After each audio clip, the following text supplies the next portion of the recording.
গাড়ির সাথে এমনটা কখনোই হয় নাই, এবারই ফার্স্ট। আসসালামু আলাইকুম রহমতুল্লাহ। ড্যাশবোর্ডে দেখা যাচ্ছে গাড়িটা মোটামুটি ৫,৭০০ কিলো প্লাস চলছে।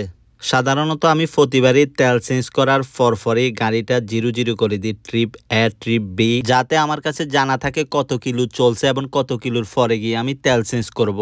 বাট এবার যে এতটুকু চলছে, আসলে এখানে আমার দোষ নাই, কেননা গাড়িটা বসের কাছে ছিল। সো বস ওইভাবে সবকিছু দেখে না, সবকিছু আমার দায়িত্বে থাকে। তো আমি তেমন একটা চালাই নাই, চালাইলেও আর সময় পাই নাই, ওইভাবে আর চেঞ্জ করা হয় নাই। গেছে কাল রাত্রে আমি গাড়িটা নিয়ে বের হয়েছিলাম, গাড়ির ড্যাশবোর্ড দেখে তো আমি পুরাই অবাক।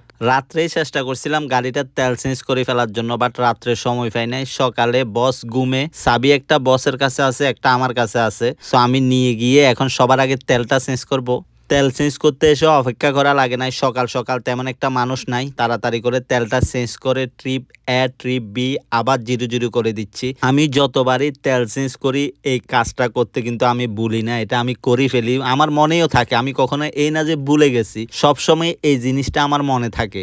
আমি ড্রাইভার, শুধু গাড়ি চালাবো তা কিন্তু না, গাড়ির প্রতি আমার একটা আলাদা ভালোবাসা আছে। সো সেই জন্য সবকিছু বসে বলা লাগে না, কিছু কিছু জিনিস আমার নিজের থেকে আমি করার চেষ্টা করি।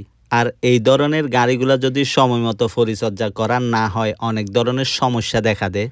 গাড়ি যত দামি তার মেনটেন্যান্স খরচও তত বেশি। সো সাবধানে সবকিছু করা লাগে।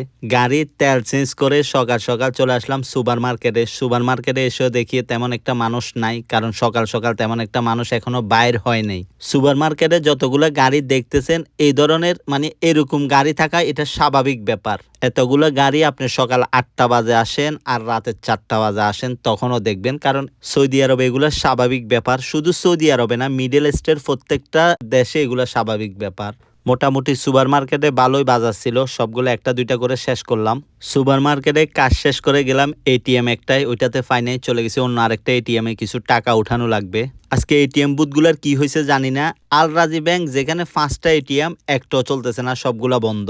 টাকা আমার উঠানোই লাগবে, বাধ্য হয়ে অনেক দূরে গিয়ে অন্য একটা এটিএম থেকে টাকা উঠে নিয়ে আসছি। এটিএম এর কাজ শেষ করে রওনা দিচ্ছি বাসার দিকে। সো ভিডিওটা এতটুকু, আর বেশি বড় করব না। সবাই ভালো থাকবেন ইনশাআল্লাহ। আসসালামু আলাইকুম।